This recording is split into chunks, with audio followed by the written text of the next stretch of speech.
Now for a limited time, the new $1.99 crispy tender wraps are here at Sonic. Who could deny a crispy chicken tender with bold flavors like hickory barbecue and cheesy Baja?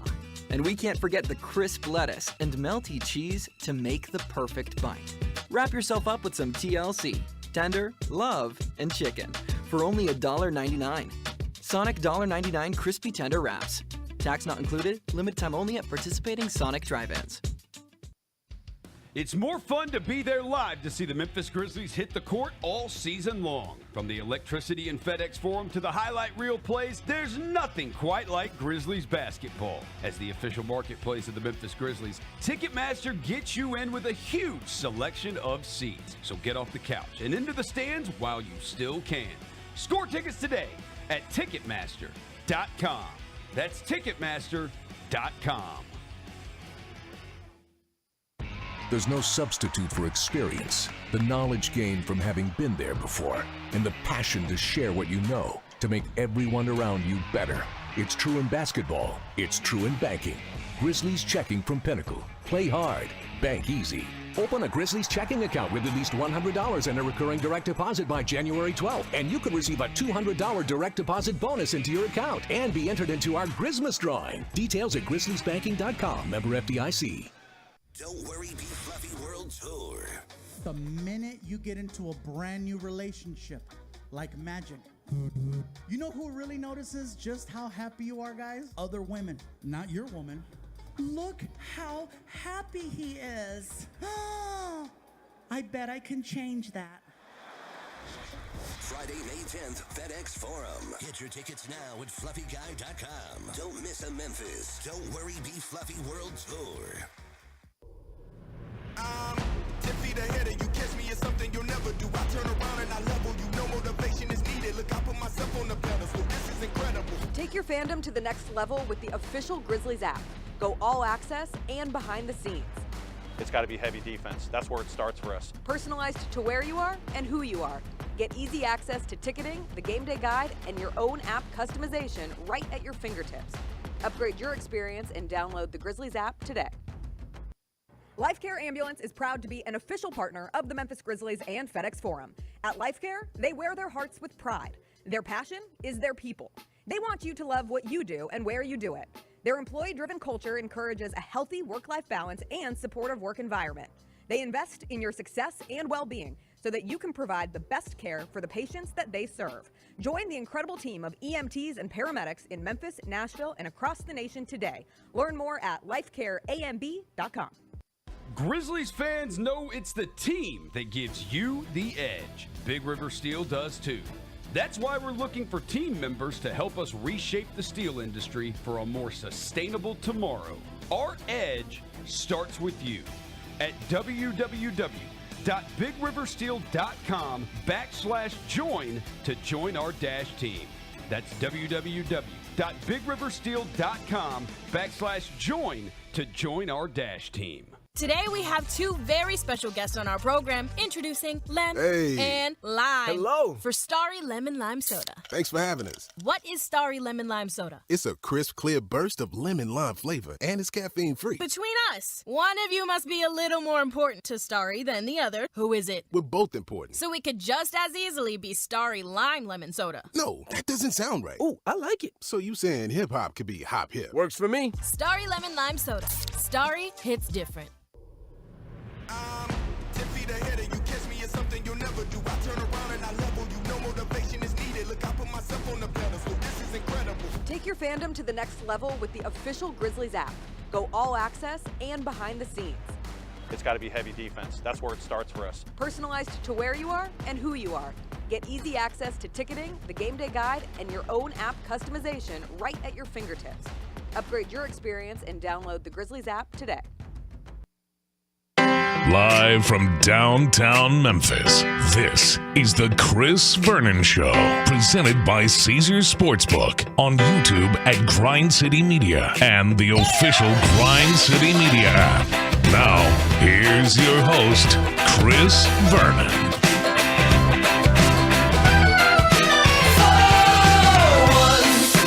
Once in your life, won't you do what feels right instead of waiting for the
on GrindCityMedia.com. It's Chris Vernon Show.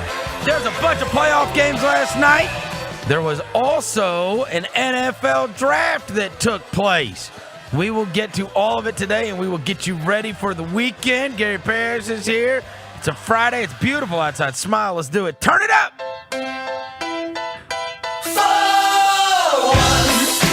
Once in your life, won't you do what feels right? Instead of waiting for the next big thing to strike. Stop running your mouth. Get out of the house. Get yourself downtown and shake it off.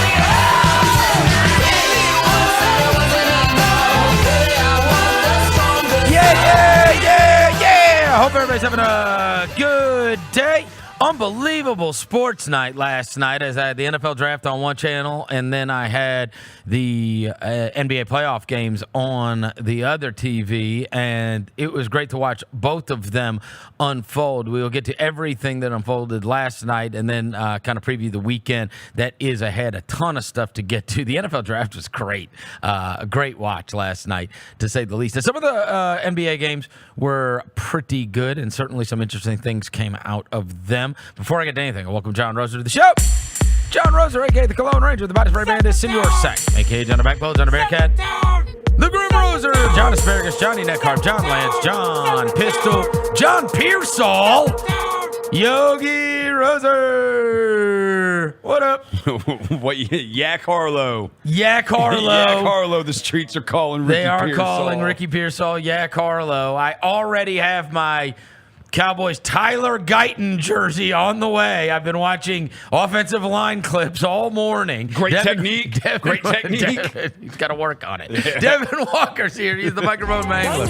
Sador Quazanilla, Mr. Matt, Nabojo, the reporter, the photographer. He's serious. Shout out to all those ladies that made it through the night for the NFL draft. 'Cause we know the NFL draft is there to break up some stuff. Yeah, but so shout out to the ones. It's a big moment if you can make it through. If you make it through, you are a real one. So shout out to you. You are a real one. Gary Parrish is here, of course, for the Gary Parrish Show. You can listen to every morning at 10 o'clock on Grind City Media on YouTube.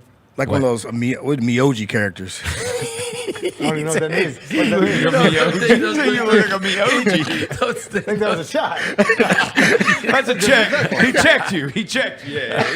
And then reading these articles this morning about how everybody's going crazy about how awesome Bill Belichick was with Pat McAfee. And I'm like, I watched the freaking Mike Greenberg, Mel Kiper, Louis Riddick one. I felt so stupid. I watched the wrong version. Yeah, everybody was talking about, I didn't even know there were 3 versions of the draft. Well, so I didn't see the Belichick stuff live, but I kept seeing the clips. Yeah. I saw the Saban stuff live, and they were both great, particularly Belichick, because he doesn't even sound like the same person you're used to hearing. I know. You know, like you see him in these press conferences as the New England Patriots coach, and it's like, we're just looking forward to next week, and we're on to Cincinnati. Yeah, and, we're just trying to do what's best to win the game.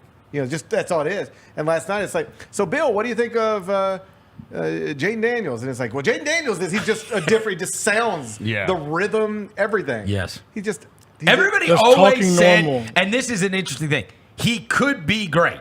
Yeah. He chooses not to be great. And you know who that reminds me of so much here that I covered? Fratello? Yes. Yeah. The worst basketball press conferences ever. And then you would go to the club with him after the game. Right. And he was like the most gregarious, coolest dude. Like, I mean, it was the weirdest thing, honestly. I've never seen a dichotomy like that. So I have experienced it before, like Belichick. And yet, it's still fascinating to see that as soon as he gets... And the other thing is, he's not on the uptight broadcast either. Right. Like, there's nobody that's got more energy in the world than Pat McAfee. Right. He's standing up the whole time, wearing the jean jacket, talking about how it's colder than hell out here. And, and then and Belichick, like, totally assimilates with him. Right. Who was Saban with? Reese Davis, Kirk Herbstreit, Desmond Howard. It was the Game Day crew. Oh, okay. It was the Game Day So crew. what channel were they on? It was ABC. Yeah. And then what was Belichick on? Belichick was on ESPN2, and then I guess I was watching. I blew it. I was watching I used to always watch the NFL Network one with Rich Eisen and Mike Mayock. And is Mayock back on there? No, I didn't. After see the Raiders, I flipped to a second, and it was Eisen. Oh, is it Daniel Jeremiah? Eisen, Daniel Jeremiah. Bucky Brooks probably. And they would bring in Ian Rappaport from every now and then. I just thought Saban, what makes him so valuable is like, first off, he's just a brilliant football mind, but he knows all these players. Because they all played for him. Yeah, they all played for him in the same league. He recruited them. So he can talk about all these people intelligently. And just, this is basic football stuff, but he went into like incredible detail about how big of a problem it is for a defense when you got a receiver you can't guard one-on-one. And he just went into great detail about it. If you don't have that, you've got real. So were you watching the Saban one? I watched. Because Rosa was texting me that he just was crazy about neighbors. He kept saying Saban said in the group chat. But then the Daniel stuff, you could tell he was not over the moon. That's what I took from it. The Jaden Daniels stuff was that he did not seem. You could tell when he was hype about somebody, when he really thought he loved your pick. He loved your pick. Oh, really? Yeah, he loved Guyton. He said he's just. Well, did you see Belichick didn't seem to like Drake May as much? Well, but yeah. In fairness, there was nobody they were going to pick that he's going to like. It's like especially like after the new that girlfriend. documentary. Yeah, they could have drafted Patrick Mahomes, and he would be like, Yeah, so Caleb Williams went number one, right? And obviously Bears fans are over the moon. And, Shout out to that Sudu's one, too. Inevitably, what they do is they put the graphic up of, like, every Bears quarterback, and it is still shocking to realize they have never had... Like, how have you never had one? Like, Jay Cutler and, like... Well, I guess they went to a Super Bowl with Rex Grossman, but it's like they've never had a quarterback throw for 4,000 yards, they said. Oh, my God. Well, the reason they put Greenberg said that, and I think he put it because Justin Fields said last year in advance of the season he was going to be the first to ever throw for 4,000. And then you started looking at because we were doing Time to Shine last offseason, and that quote was going around. And so it was like, GP, Justin Fields thinks, and I got to suddenly go figure out if this is, you look at the numbers, you're like, well, no, he's not going to do that. What are you talking about? He's nowhere, he's not even come close to it. There's a reason why the all-time leading receiver is like Brandon Marshall for the Bears. I do think on some level, I think it's not impossible, but unlikely to miss that many times. I think that's a franchise thing. I don't think you really miss that many times. It's crazy. I think you just you're running a poor franchise.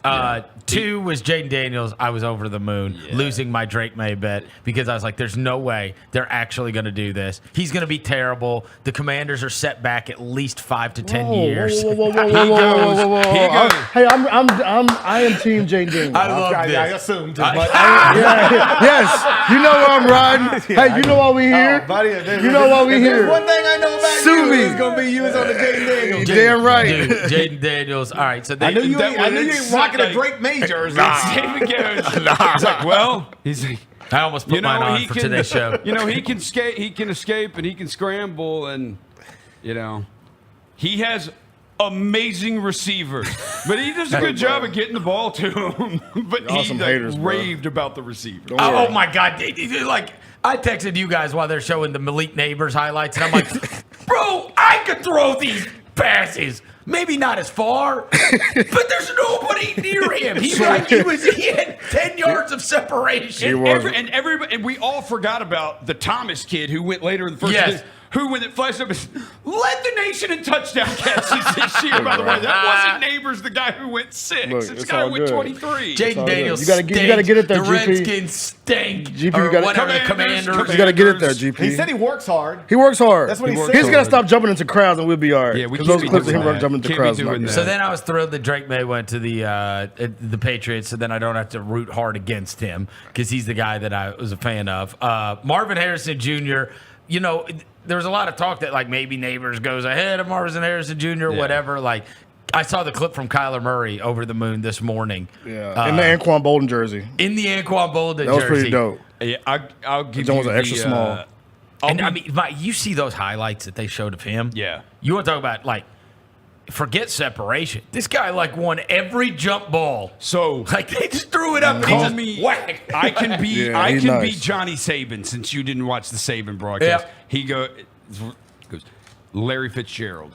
He's smooth and makes everything look easy. About That's exactly what he is. Said he's Larry Fitzgerald. He's smooth, makes everything look easy. Then the Harbaugh. Saban loved him in the slot. That's what he said. Yeah. Yeah, I want him in the slot. I think he'll catch everything. You drafted number one. You gotta be on the outside. Yeah, come on. And we talked about. You said he already prima donna vibes where he signed under the NFLPA stuff. Yeah, that one's really weird. Yeah, like what are you doing, bro? Did you see that? If you play Madden, he's gonna be wide receiver 18. You can't buy his jersey today. Yeah. He hasn't signed the stuff. It's like you're thinking too much. Well, the dad's weird. Of course he is. Don't say that too loud, GP. Yeah, the dad's. Yeah, I'd be careful there. You be careful. You He might be under this desk. You better watch out. Have you ever read like the deep dives on Marvin Brother. Harrison? The car wash? Like he might Nah, have. man. you know? It appears he is not to be trifled. Yeah. Marvin, it wasn't me. It wasn't me either. Joe Alt, that was hilarious. The Harbaugh thing was the best. The Harbaugh's amazing. The offensive linemen are a weapon. Is the best thing. It's the most Harbaugh.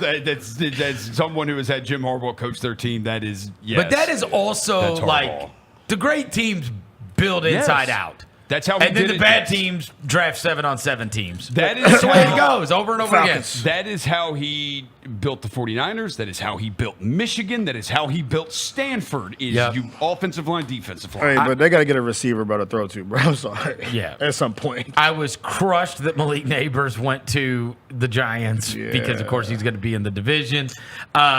J.C. Latham, I mean, I never have opinion on offensive linemen, but I mean, like, surely that's a smart pick. You'll never guess that Nick Saban raved about him. Of course. Of course, he coached him. Yeah. Yeah.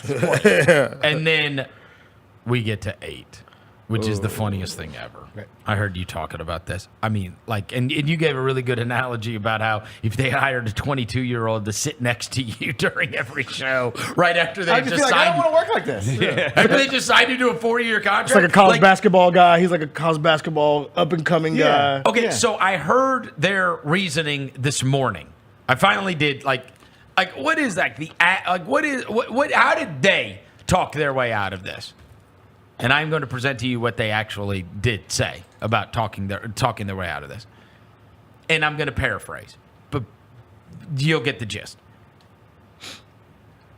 We love this quarterback. We're going to be good, so we're never going to have a pick this high. Yeah, I wouldn't count on that. So a team that's 3 consecutive years drafted 8th. Because they put up a graphic. The number 7 pick have been weapons. I'm like, yo, there's a reason why y'all draft number 80. Yeah, and oh, by the way, the best pick you had in this draft, you just used on somebody who won't play for you next year, who won't help you. Right, and that's who also is old with a bum knee. Right. Well, and the other thing is, like, if you don't want to do, like, sometimes, right, like, if you are going to take a quarterback and you're going to give him $100 million and $50 million guaranteed, you can't use the 8th pick on a quarterback. No. You have to do one or the other. Imagine like that can't you cannot guarantee somebody $50 million and then piss them off immediately. I would be, business. and to be fair, I would be mad. Yeah, I would be furious if I was Kirk Cousins. Because the other thing is, it also cuts your legs out from under you with the team. Because you're not for long with them either. Yeah. Everybody on that team knows you're not for long. Every mistake you make, everybody's going to be like, the second Kirk Cousins has 2 bad games in a row. It's going to be like, yo, so they start 2-4, and Atlanta Talk Radio is going to be about, is it time to make a quarterback change? So this is what I think. I think that what happened is because you saw the GM and Raheem Morris both like in that press conference together, and they looked just really strange talking about the Kirk Cousins thing. This is what I'm going to guess, and this is why you know it's a dysfunctional, horribly run franchise. My guess. Because, look, once upon a time, I covered all of these drafts. There's way too many cooks in the kitchen, and that's how you end up messing it up year after year after year. There's not somebody that has a conviction, and everybody's not on the same page. There's somebody in that organization, maybe it's Rich McKay, maybe it's whoever Arthur Blank listened to, right? They wanted to go get Kirk Cousins. Then they became the coach and the GM become enamored with Phoenix, right? They go to the interview, they scout him, and they're like, we have to have him, So they fall in love with this guy. So the same people it's not the same people. There's no way it's the same people. But in free agency, one guy won, and then when it came to the draft, they were still able to win. They still ended up getting their guy because they probably didn't want Cousins in the first place, right? They probably didn't want him in the first place. You see the clip that came out of the GM trying to convince Arthur Blank why they made the pick, right? That tells you like everything. And that's what I'm saying. Yeah, like, he was trying to convince him. I think that whoever made the Cousins decision is not the same person that made the Penix decision. Well, there's no way. Well, then that's just to pull this back. Of course it is. It's a terrible ownership. Well, that's like, imagine you're running a household. Right. And we're both in charge of it. And you go out and buy a couch. And then a month later, I go out and buy a couch. Right. Well, now we got 2 couch. What do we got these for? That's right. We're on the same page. We should have talked. Yes. They didn't talk. No. It's a problem. I mean, or they did. Because this is what happened with like the Grizzlies sometimes. They would talk, but everybody has their opinion and whoever wins out, right? So I like Steph Curry. I like Hasheem Thabeet. I like Johnny Flynn. I like Ricky Rubio, right? And then you have an owner in Michael Isley, and whoever has the most convincing argument as to why you need to do this. And so then these two guys band together, and they say, look, man, this is our guy. This is going to be the quarterback of the future. This is why this needs to happen. And so it's all about you got way too many people that have your ear. Right. And then it's whoever makes the most compelling argument that day. Because at some point, what you should say is to your people, if they're coming to you under these set of circumstances, you say, hold up. You guys love Michael Penix. Right. Yes. Okay. He's been in college a long time. When did you guys just figure this out? Right. Why did we not talk about this? You might be right now that we need this guy, but we've already done this other thing. You guys have messed this all up. Yep. But once we've done this other thing, we can't do this now. We just can't do this now. Doesn't matter what you think anymore. We can't do this now. But look, this is the same group of people that didn't want Lamar Jackson last year for all intents and purposes. And then the same group of people that in that Seth Wickersham article, whatever, came out and said Bill Belichick was not in their top 3 candidates. The guy has been to 15 AFC championship games and has won 6 Super Bowls. They said we all right. Yeah, we're good. We straight. What? We all right. You can have him. Bill, go do the NFL draft. We're good. It's one thing to say, hey, we thought Raheem Morris was the best coach for this city, for this franchise, for this team, and for the age of our team, and we really believe in Raheem Morris. That's all you have to say. Yeah. For them to sneak diss and go out there and say, hey, Robert Kraft said you can't trust the guy, and be honest, he wasn't even in our top 3 candidates. After it was very public, they interviewed him twice. Yep. Right. They put it on their Twitter page. I saw it. Yeah. I saw it. I mean, the guy with 6 Super Bowls is the guy that you did not have in your top 3. Like, get the what are we like, if that guy's interested in your job, what are we doing? He's got to be in your top 3 no matter what, and then you just maybe go another direction. But like that's one of those deals where if he wants to talk to you, he's got to be in your top 3. The Twitter said that they blaming Desmond Ridder for this. They said he was so bad that they signed a starting quarterback and they drafted a quarterback. That's how bad the situation is. That's tough. That's tough, bro. That's tough. Desmond Ridder getting strays, man. Shout out to And then obviously at 9 it got fascinating because Rome Odunze's still there, and it's like, has there ever been a better situation in the world that Caleb Williams is walking into? He's walking into a good one. He walked into the Rookie of the Year, basically. Bro, it's DJ Moore, Keenan Allen, it's DeAndre Keenan Swift. Allen, Cole Kmet, and now Rome Odunze. Yeah, the only thing, because I know a lot of Bears fans, dude. They have been bitching forever and ever about not having an offensive line. And, like, dude, there were a million offensive linemen available and great ones. They win a Dunze. Part of me is like, do you need a Dunze? You got Keenan Allen and DJ Moore and Swift and Kmet. Like, and you just drafted your franchise quarterback number 1. Wouldn't you get, like, a tackle to protect him? Yeah, you can't get the ball to the weapons if they got protected. No, if Odunze turns out to be a franchise number 1 wide receiver, then it really doesn't matter. But, other ones I want to mention, we got tipped off to the J.J. McCarthy thing by one of our listeners long ago that the Vikings were enamored with him. Obviously, look, it's one of those where I'm not going to criticize it. If the coach loves the guy and the coach – and Kevin O'Connell's one of those guys that, like, tells you what to do? Yeah. Can you get the ball where I'm telling you what to? Much like your guy. Yeah. Right? It's like Kyle Shanahan can win with pretty much anybody if you can get the ball where I'm telling you to throw the ball, right? Yeah. Here's the play. Here's your 2 reads. Get the ball to this guy. Like they can they can scheme it up. And so everybody believes in that coach in Minnesota being able to do that. And so they just found the guy that can go be his robot. The interesting thing is the next one is Knicks.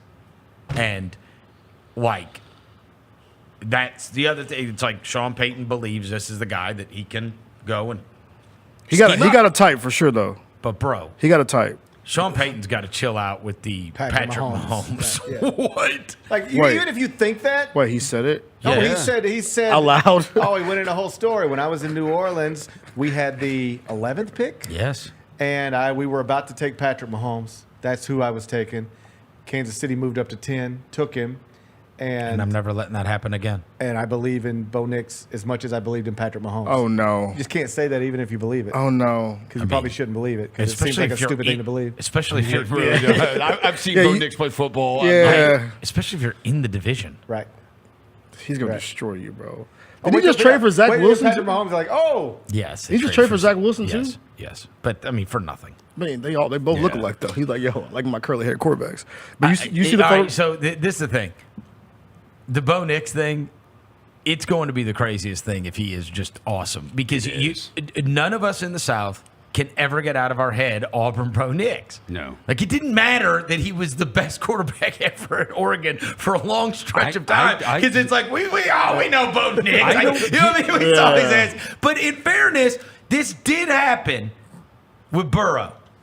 When you came back after his junior year, nobody had him in the top half of the quarterbacks in the SEC because he stunk his junior year. And then he was through 60 touchdowns. Yeah, but the difference is like Burrow that year threw the ball down the field. Like Bo Nix, it's what, like 70% of his passes are at or behind the line of scrimmage? You need to listen to Sean Payton's ass. We have 5 analytics guys. Oh, 5. Take out all the bubbles, take out all the short passes, take out all that stuff. He's number 1. Take out all the stuff that he normally does. No, all the easy completions. All those like coach called, you're just getting the ball to the playmaker thing. Ball's down the field. It's going to be crazy. We kept extracting stats, and he was still the best. Yeah, all right. That's what they said. That's what he said. All right. Who do they have? Cortland Sutton? They still got Cortland Sutton? Cortland Sutton, yeah. They got who else did they have? Jerry Judy's gone, right? They traded Judy. Where did they trade him to? Who cares? Who cares? Hey, shout out to my guy that was asleep on the couch at Bo Nix draft party. I hope you made it out of there, my guy. Yeah, what's up with the random black guy sleeping on the couch? You, Did you see this you picture? see the photo? I'm not a random black guy, but I do like to sleep on couches. I thought it was Photoshopped. Y'all put the photo. I just sent you a photo. You have to see this photo. Bro, you just sleep it on is the craziest thing. He's the only black guy at the party, too. And he's asleep on the couch. He's like this. He's like, the only black guy. Hey, he probably had an indica instead of a sativa. Dude, this is... you know how they like scan into everybody's house, right, for these draft parties or whatever? It is the craziest thing ever. I'll send y'all the photo downstairs. Look at him. My God. He's next to the guy on the edge. He's knocked out. He's out. He smoked a good one before the draft. He said, gotta get comfortable, man. What is going on? Well, in fairness, you don't know how long he's going to be there. He's at a Bo Nix party. He ain't at a Caleb Williams party. Dude, he's at a Bo Nix party. You don't know how long it's going to last. Hey, I hope my brother made it out of there, bro. It looks like Get Out. Yeah, that's what I'm saying, bro. Hey, I hope my dog's good. Can somebody give me an update on my dog that slept on the couch? Because it is Alabama, too. He might not have been there, on his own behalf. Oh, it's people in the chat. Of course, they give us the truth and don't laugh at the jokes. Ha, ha, ha. They said that the Knicks family adopted him. His name is Tez Johnson. Adopted him, yeah. Could they wake him up for the camera? I still think you can What do laugh we at that. get? That's so funny. Is this like Of course we can laugh. Is this like a get out? Somebody goes to fist bump him and he just goes. Like, bro, wait the man. If they all know he's on camera, just like, Just wake him up. Tez, Just for the optics. I'm so bored You know with the this. parents. You know the parents like, we adopted this. He's asleep He's on asleep. national TV. So bored with this. Don't nobody want no sausage and cheese plate. You don't want no casserole. My man's like, wake me up with a cheese pit. Food was bland as hell. Wake me up with a cheeser on the clock. Like keep putting raisins in the freaking. I don't know nothing about no raisins in the potato salad. Shout out to my dog, man. And then he gets all the What way if down. he'd been sitting in the Bo Nix party with a Jaden Daniels jersey on? That would have been wild. That's what Devin would have been. Then I've got good out of the end. Obviously, my Cowboys maybe wait because they're going to get the 24th pick, but then they trade down and they end up taking a offensive tackle, which is always so exciting. And every time I come in here and I'm like, meh, they're always awesome. Like they've done an unbelievable job at drafting offensive linemen. But have you seen this? This is now where I'm like, I'm a little worried that we're moving into total senile Jerry Jones mode. Oh, what did he say? He's on the microphone talking already. He would run 5 miles to get on a microphone. Yeah. Come on. What are you talking about? Run, Have you ever seen an owner that has a press conference after every game? Okay. But now, like, he's always been, obviously, it's annoying, but he doesn't, like usually divulge infinitely too much. But we're getting into, like, real old man mode Old here. head stuff. Bro. He talking too much on the microphone. Dude, you guys have not seen this? No. He's ruined the second round already. So they asked Jerry Jones, they started asking him about, like, running backs. Like, they need a running back, right? They get Tony Pollard's now a Titan. No. Okay. No, listen. So then they ask him about Jonathan Brooks, who is Texas kid? the elite level running back from Texas. And there's a lot of connection there. Obviously played at Texas. The same surgeon, that did his ACL is the Cowboys team doctor and whatever else. And so they don't have a running back. They need a running back. They say that that Jonathan Brooks is on the board, whatever. And so then they bring it up, and typically anyone would say, hey, there's a lot of awesome players on the board. Day 2, we're super excited for our draft. We like the position that we're in. And certainly we think that there's going to be a lot of value and we're going to be able to fill that position in the draft, whatever. Even if you want to divulge that you're going to take a running back. Oh, no. No. Oh, no, Jerry. In my 30 years, I thought Jonathan Brooks was the best interview we've ever interviewed by a player. He's outstanding. He's just outstanding. He's a great football player. We have him high on our board. He's a good player. His son, Steven, the Cowboys COO and executive vice president, then elbowed him saying, "You're showing our draft board."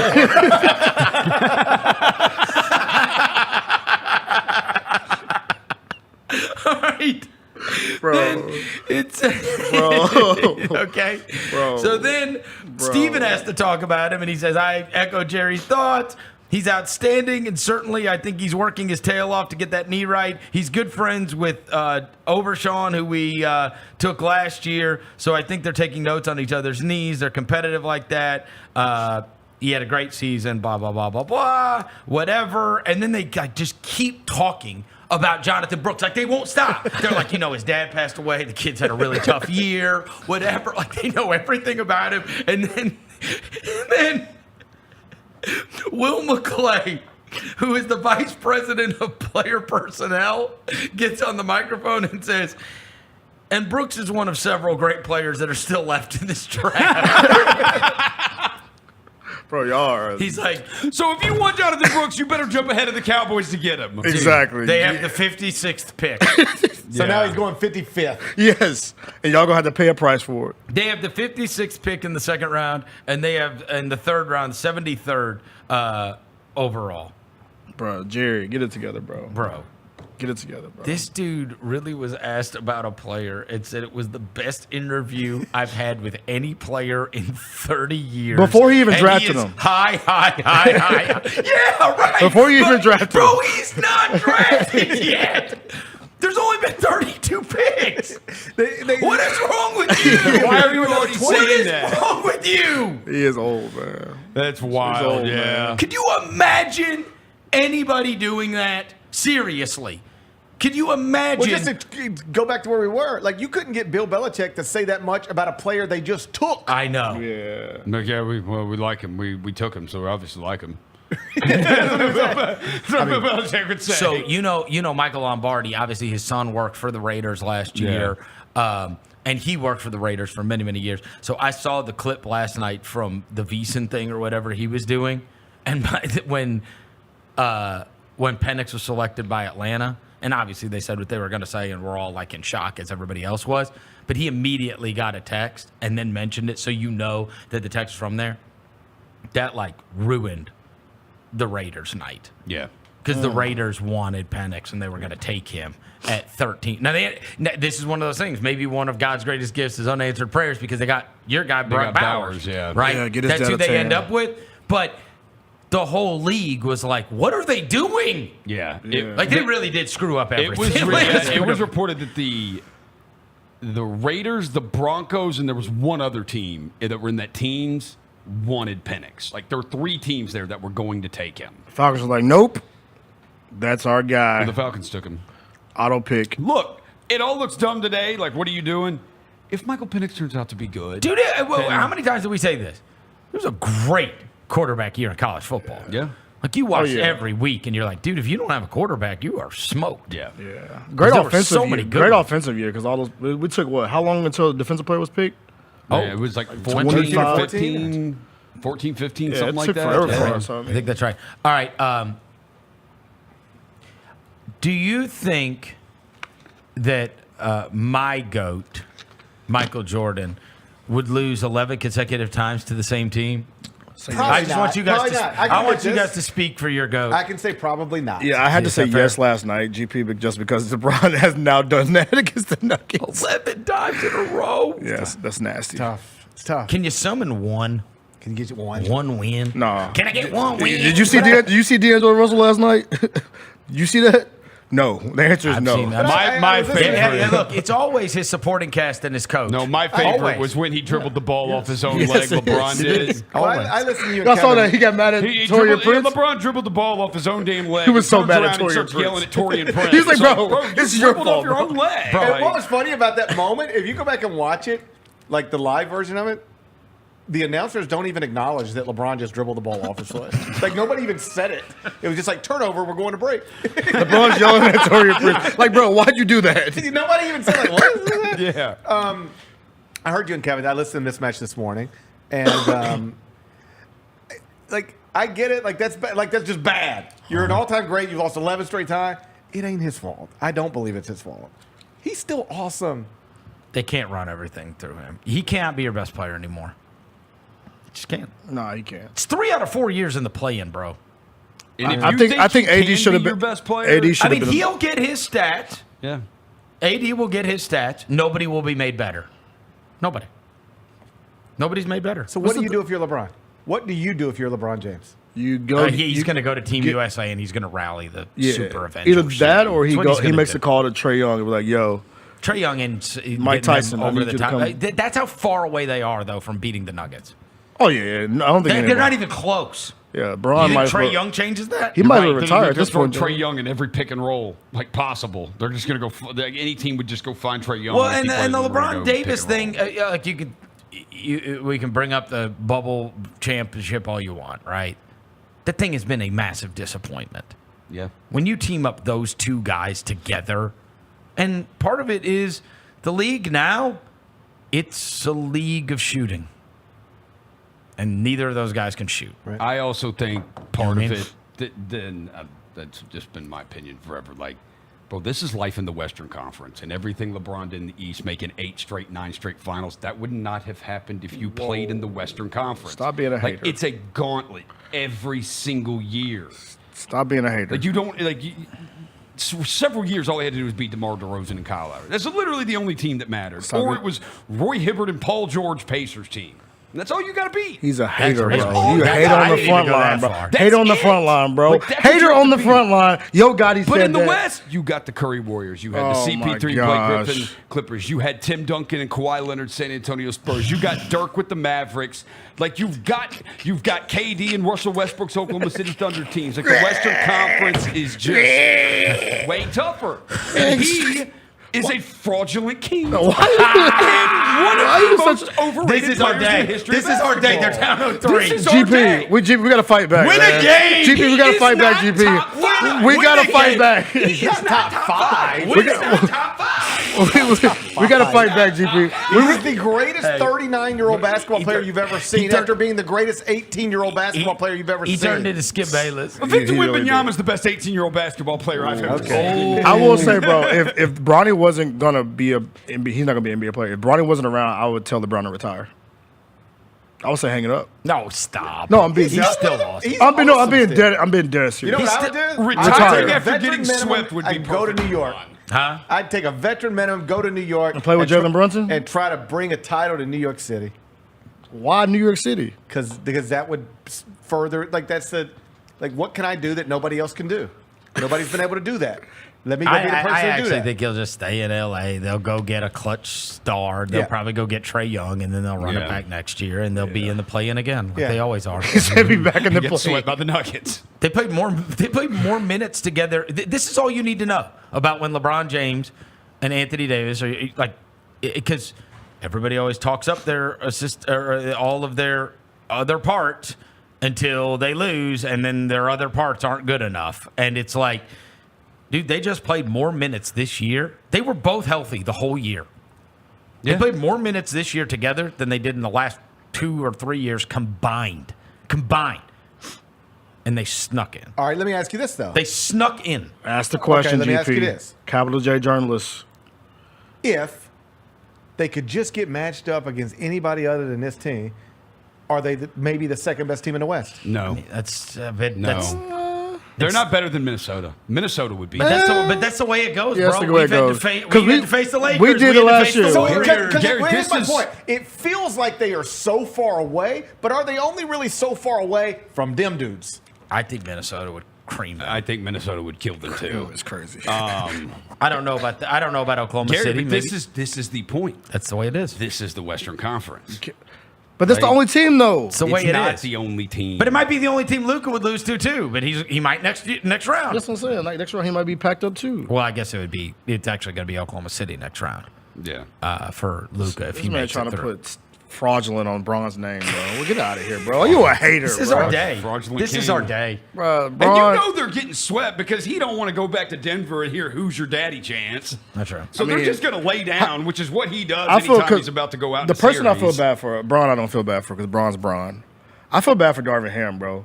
He got booed in the starting lineups last night. Tough. At home. And then last night they were chanting "Fire Darvin Ham." That's what they've done for literally every coach ever, except for Ty Lue. It's like, bro. including Eric Spoelstra. Well, here's the thing with Ham. Every time I feel don't know him at horrible, all, bro. but every time I hear him talk, he sounds Level-headed, awesome guy. He sounds awesome. Yeah. I don't listen to him and go, I don't know what he's doing. But it doesn't help that AD says he don't think he knows what he's doing. Yeah, then our boy Bron had to put on his like Midtown like hippie clothes and to say it's just basketball. And I'm like, oh yeah, it's over with. When Bron goes to the microphone and says It's just basketball. It's over. That's what we call everybody broke after he lost the finals. That's right. Remember that? Which was worse, LeBron saying it's just basketball, or J. Cole saying I'm sorry, Kendrick? I think those are the same thing. These are all your favorites. Those are my favorites. It's just We're having a collapsing. bow down, man. We're My like, God. shout out, Bron. You still the GOAT, bro. Hey, look, if you would have lost, wait, when's the next game? No, the GOAT is Saturday Nikola night. Tomorrow night. Jokic. It's Saturday? I wish it was tonight so he can lose and be here Saturday for Bryce's James game. Dude, I need at them the, to lose so down the street. badly so that I don't have to stay up that late to do podcasts anymore. I need these West Coast teams packed up. I need them out of here. Speaking of the EYBL, which is here this weekend, will you go over there? I don't think so because my little guy's in a baseball tournament out of town. We're going to be out of town. The one most I of the would go weekend. see is DeBansta. Every guy saw him- I've talked to, like NBA agent type and NBA executive type, tells me he's the one. He is. DeBansta. Google it. I wrote a story on him last summer. Yep. I saw him down at Peach Jam, sat down with him for 20 minutes. Like, first off, just an impressive young person. Oh, he is? Like, I don't know that he's the best interview I've ever done in 30 years. But impressive Can you young believe man. he said that about Just a a wild freaking thing. draft prospect that they haven't taken? That he's 30 picks away too, by the way. Look, real quick, let me tell you a short story. This because I've dealt with an unhinged owner before too. Roser will be the only one that remembers this because we were sworn to secrecy, but God rest his soul, he's dead now. Michael Heisley. We were doing our Wednesday bit with Chris Wallace. He's doing it on the phone. He is walking through the FedEx Forum garage, and we are before, I can't believe, I want to say it was like game 3 or game 5 of a playoff series, I think against the Clippers. And Chris Wallace is walking through like the whatever. And he's like, hey, Chris, guess who's here? He's like, you want to talk to Mr. Heisley? And I was like, yeah, sure. Wallace hands him the phone. Right. Mr. Heisley's like, hello? And I was like, Mr. Heisley. And he's like, hey, Chris, how you doing? I'm like, I'm doing great, whatever. I was like, how are you feeling about this game tonight? And he's like, we're going to do fine as long as those refs don't cheat us again, whatever. And, dude, he has no idea he's on the air. Oh. Okay? Wallace, we hang up after, like, he says his piece. We hang up with him. We go to break. Wallace calls me. He's like, Vernon. You have got to delete that immediately. He's like, do not post that podcast. Do not. He's like, he had no idea he was on the air. He's going to fire me. He's going to kill everybody. He's like, please. Yo. Never let that see the light of day. Whoever heard it, but never let that see, you know what I mean? He's like, do you have any idea how much we would give? Like, probably $2 million fine. We're in the middle of the playoffs. Yeah. The owner is like ranting and raving about how he's like, if those crooked refs don't cheat us, he's like, they wouldn't call shit in the first game. And I'm like, oh my God. And it's like, that's exactly what Jerry Jones was, right? Yeah. It's like, you get to this point when you're old, you just don't care. Oh, yeah. And then everybody around you has to remind you, see it in that college you basketball have all to the time. care, right? Suddenly a Jim Boeheim press conference, Oh, yeah. a Rick Pitino press conference. Dude. They just, It's like you have to care. Like Rick Pitino got to a point this past season where he like literally held a press conference and he said, Chris Ledlum is laterally slow. My other player is physically on his weak. team. Oh, yeah. You don't remember this? Yeah. He trashed his whole team. He trashed his whole team by name. He said, like, let me find the roster. Bro, wait. Like, he's like, nothing's going to change He goes, until we get different players. oh, it was great. He goes, Bro, these let me old get dudes it. out of pocket, bro. He goes, is exactly like this. He's like, Dennis Jenkins, he's a fine young man. He works hard. Lateral is slow. Can't guard anybody. Joel Soriano, wonderful young man, but like physically weak. Jordan Dingle. One by one. Jordan Dingle, laterally slow. Can't move his feet.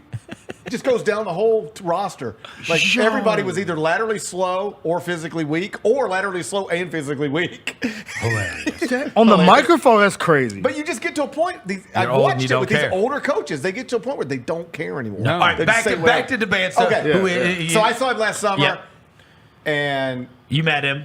yeah, he's an impressive young man. But then the on the court stuff, it's like that's what it looks like. Yeah. Like I got in not some trouble, but when I saw Jalen Duren for the first time, I was like, Jalen Duren's the number 1 player in his class, and I'm watching him, and that don't look right. Right. Because he doesn't look like he has any chance of being the number 1 pick in the draft, and therefore they've got to be somebody better than this, and he wasn't. He was a great college player. He's a good pro. Yep. He was never going to be the number 1 pick in the draft. You see Debanza? Oh yeah. he looks the part. looks, yeah. What about the Boozer twins? That's like when you Those are see the- Flag. I saw Flag last same year here. at EYBL, Flag and I was looks- like, You don't have to Bro, know that is nothing the about best- 24/7 sports rivals. I don't. You walk into this complex this weekend. AJ Debanza's playing. You don't have to even know. You'll just see it. he's better than everybody. He's better than everybody. He's taller than everybody. He's like 6'7", 6'8", wing, skinny, wiry. You know, it looks like Looks like the number 1 pick in the draft. I used to Jesus Christ. wait, wait. I used to say this like. Oh, look at the little white guy! Dab him up! Shout out. Oh, Ooh. that doesn't Ooh. count. That guy's white. look That's what we're not doing. fair. Yeah, he's cooking a bunch of white dudes like Zion. Oh, hey! That's EYBL. No, That's, you ready? Turn Like, up. He led Peach Jam in scoring last year, a few months after he had just finished his freshman year of high school. He got, like long strides. Now, he's older, and that's why he's reclassified, I believe. He was Yep. old for his grade. Yeah.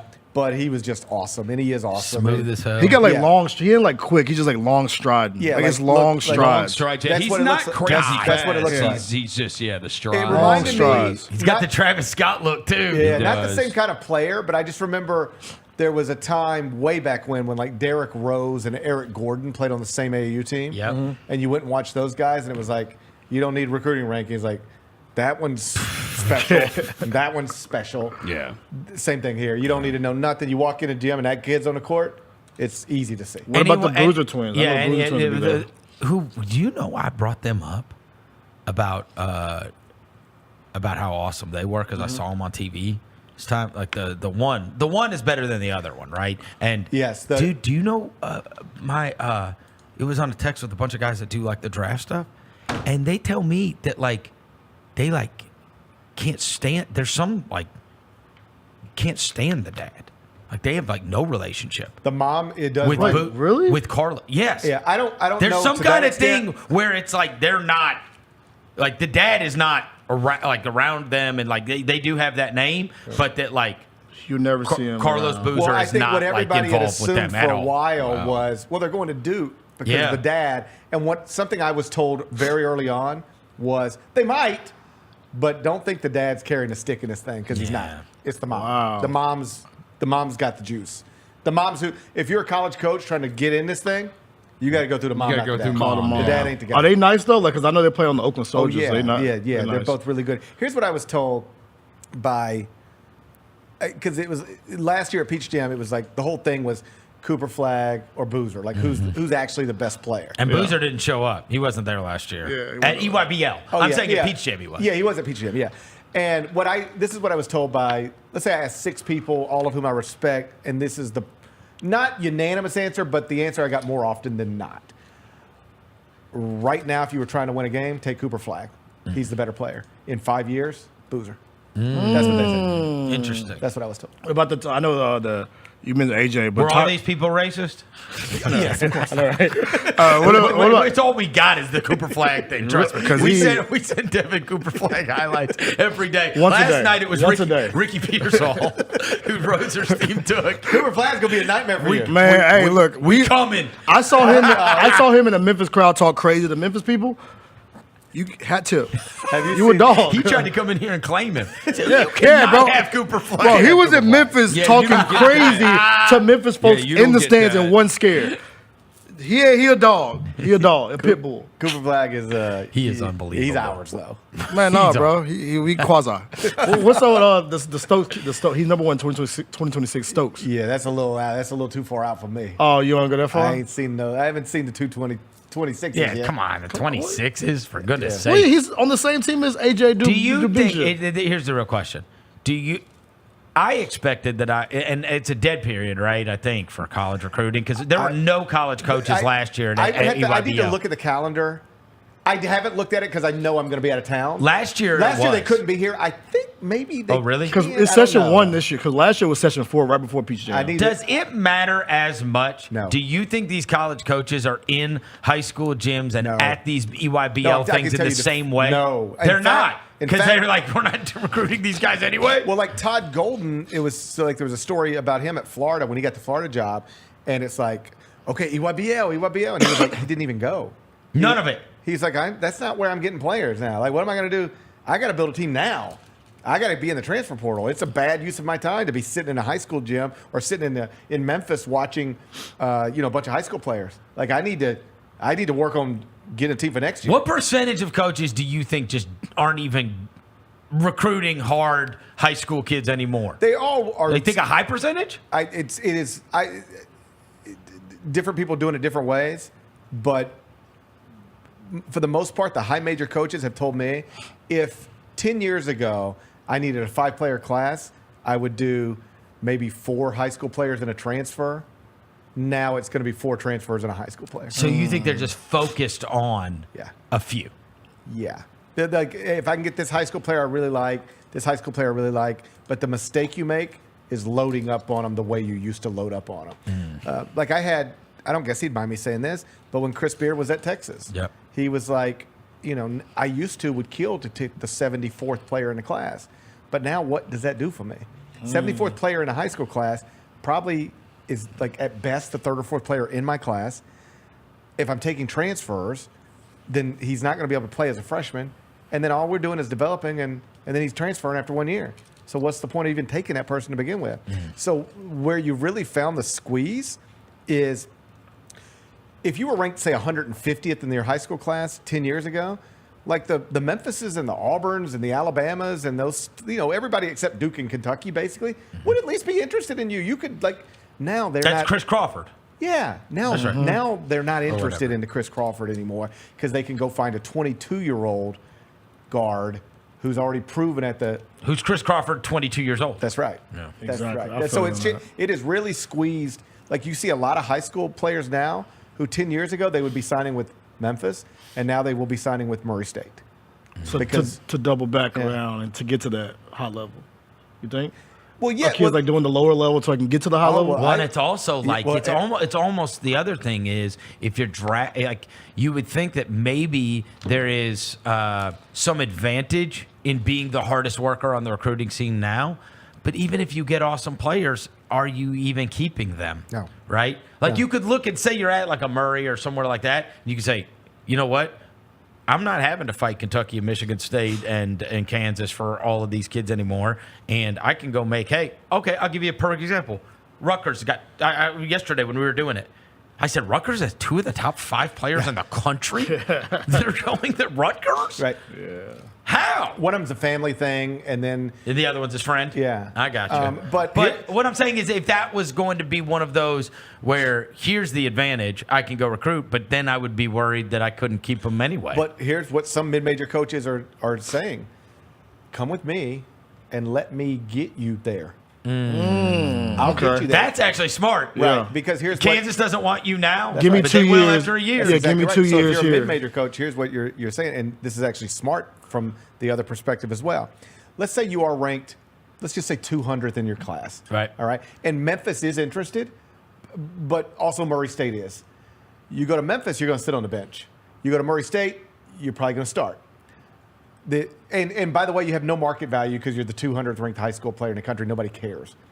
What the Murray State coach or a mid-major coach might tell you, and I think accurately, is come with me, play, show that you can play at this level, then get in the transfer portal next year and watch the bids come in.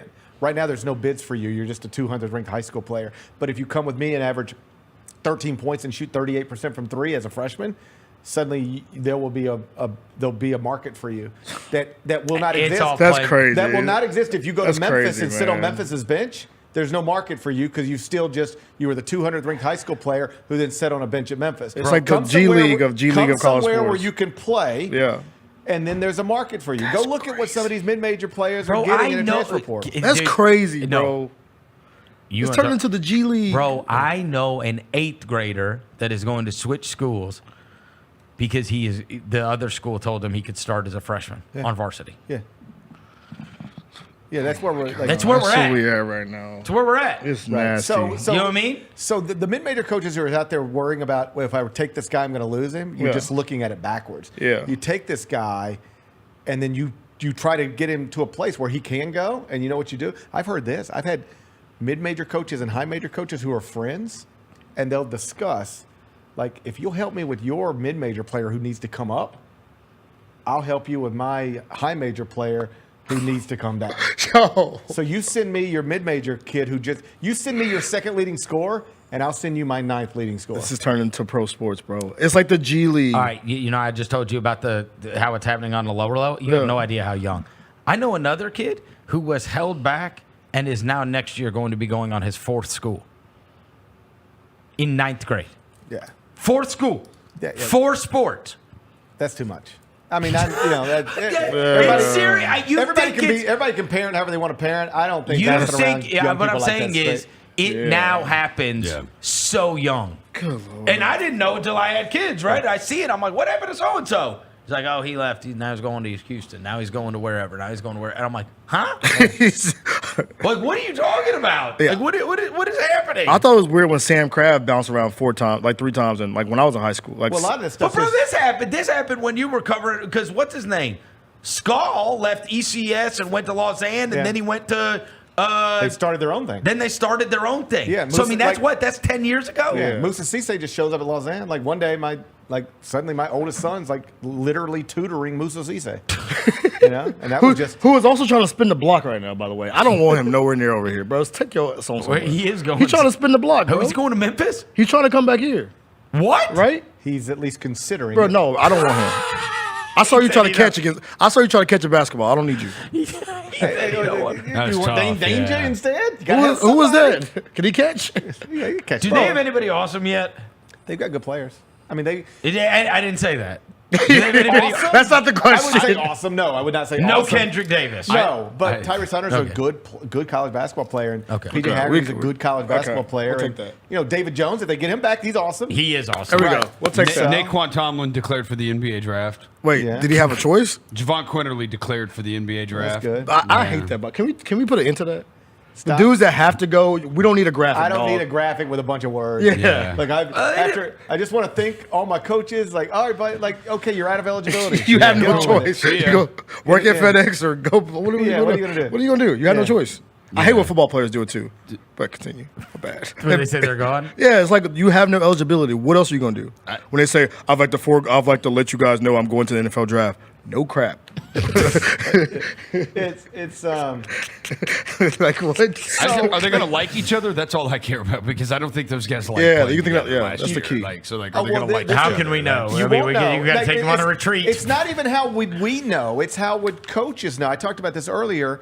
When you talk to coaches and they talk about recruiting today and roster building today as opposed to 10 years ago, 20 years ago, the thing they'll tell you is, I used to meet somebody when they were 15, and then you'd know their parents, and they'd come to campus 3 times, and you'd go to their house 4 times, and you'd be in their high school, and you'd know their principal, you'd know their teachers. Now, season's over, whole team's gone. I got 10 scholarships to fill. You're going in the transfer portal. I'm really recruiting people that I've never met.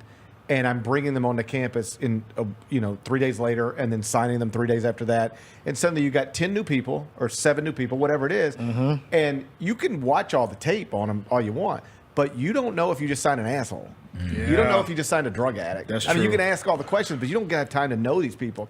So that will be the thing that is often tough to navigate if you're a coach right now because you are building a team not literally overnight, but you get the point. Yeah. And it's not that you can't know that you're getting quality basketball players, but you don't know who you're getting. As Personality, people. yeah. Personality. I think I speak for 99% of sports fans when I say I hate this. Yeah. Yes. Like I hate it. The fires of 7 hells. I don't like having a hate new it. roster either. It's weird, bro. I don't like know having it every anybody. year. I have no stock in anybody. Nope. I didn't get to see them develop. I don't like. They're in and out, and I don't even. I have 30 games to develop some You relationship. can walk And the then whole they're team gone. through here. Tyrese Hunter, PJ Haggerty, and you wouldn't know. You can put them in Memphis. You can put them in Memphis gear. with their names on it. And I'll be like, yo, who is Haggerty? What? So I hate it with football too, but I get it. This is just the way it is now. But like, I would have loved to have had like a fan relationship with Blake Watson. Right. He's already gone. Right. Yeah. And Hope he now get it'll be drafted today, by Mario the way. Anderson Jr., right? This running back that they got from South Carolina, Yeah. who appears to be gregarious, appears to be awesome at football. The whole thing, he'll be here for 12 games and then he's gone. And it's like, I don't have any stock. now the good news is that I don't think it will always be this way. I think we will get to a point where Contracts. yeah, and they're collectively bargained and you sign. Like instead of hearing Tyrese Hunter has committed to Memphis, 10 years from now you will hear Tyrese Hunter, a transfer from Texas, has signed a 2-year deal with the University of Memphis. Some NIL deal, whatever. Yeah. So that'll add some stability, but as it is, bro, this is what you got. The only place we got that, bro, I feel like it's like, actually not even like. I hate it. I do. Yeah. I hate it. That's the one thing. But look, You can't build rivalries anymore, bro, really. I would hate it if the Cowboys had a new roster next year, Yes. and I'd hate it if the Grizzlies had a new roster next year. It's no different. Because if you And buy I a jersey, love college sport. Yeah. you buy a jersey, they It gone. does. It really is to the point where you have to love the cliche name That's on right. the front. because you don't know the names on the back. Yeah. You really don't. Imagine if we just had a new Grizzlies team next year. I mean, so annoying. It's so we weird. did that this year. Yeah, I know. What? It was awful. And it was was Yes. terrible. Yes, It was the you worst could- season Right, ever. imagine you walk into FedEx Forum and you don't know who's in the uniforms. That's That- what we did. it with the happened Grizzlies. It was twice. miserable. Right. It happened twice this year. Yeah. At least twice where I said, who is that? Right. Who was the one guy? Jaron? No. What the one Jaron didn't even know? No. The guy at the end of the year that was the Mexico City player? Yeah, I didn't know him when he first showed Like, up. do you think Tao. you could take Jaron and Mao. say, let's name every teammate you had this We year? did. We tried. We're not going to say the He- one he forgot, but he literally said, Timmy, who is Timmy Allen. Timmy Allen. We said Timmy Allen. He looked at me and said, Then we showed him a picture. He's like, oh, yeah. Oh, yeah, I know him. Yeah. he had no clue. He was there for like 2 weeks. No idea. He also played for the Hustle all year, so he was like in the building. Right? And Like, Jaron, be fair, Jaron went to Hustle games. Yeah. So he wasn't one of your, 4 best players. Is that fair? We had a lot of players, too. Adonis Arms. And It's stressful on the DT, fans, bro. Adonis, It Matt is. Hurt. Like, yeah, I mean, he'd probably be 5th, 6th, something like that. Yeah. 5th, 6th, he was on our team. Maybe 4. I mean, you could make an argument he was 4. You could. And you guys didn't make the playoffs. All of our players were here. I know. They were all here. I'm aware. Yeah, but college sports be better. All right, go enjoy your weekend. I'm gonna Thanks, enjoy Gary. my week. What are you? All right. So you're not going to Peach Jam? I want to see you this weekend. It's not don't- Peach I Jam. don't Oh, my think- bad. We got UIBL. baseball. We have very serious 7-year-old baseball Oh my Yes. this God. weekend. You're really traveling to go to a 7-year-old baseball game? How are You're the Mets? sick. He's Every locked in, weekend. bro. You're sick. every weekend. How No. are the Mets? We play Are every y'all You good? are not. You do not travel every weekend. I mean, travel is we're Get out in of the- town. get in We're the going- car. We're staying in Oxford this weekend. You're kidding. No, You do that every weekend? just about. You're a every baseball weekend. dad, huh? I'm a baseball dad. Do you have a shirt? No, I don't. You don't dress do, you don't like do all the other that. parents. Yeah. Wait, hold on. You have to go to Oxford Yeah. every weekend.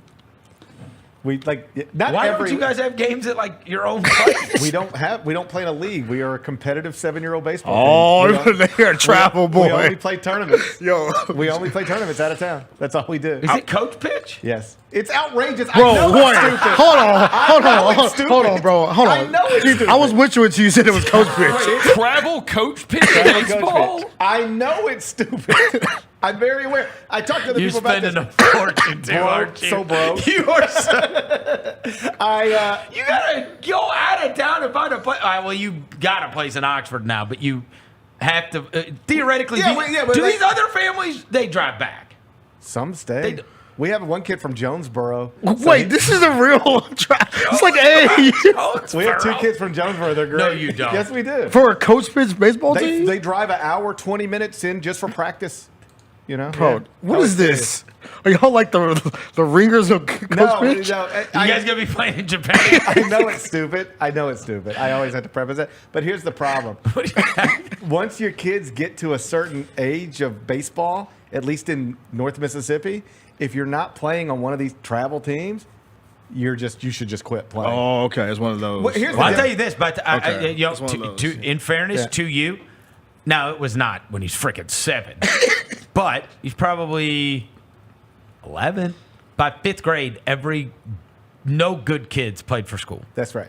It was really, and it, like, it bothered me like a lot. I was like, why? I was like, we're like in 5th grade, and like none of the good kids, like, and by that point, I'm talking about we had a COVID year, but by 6th grade, none of them played.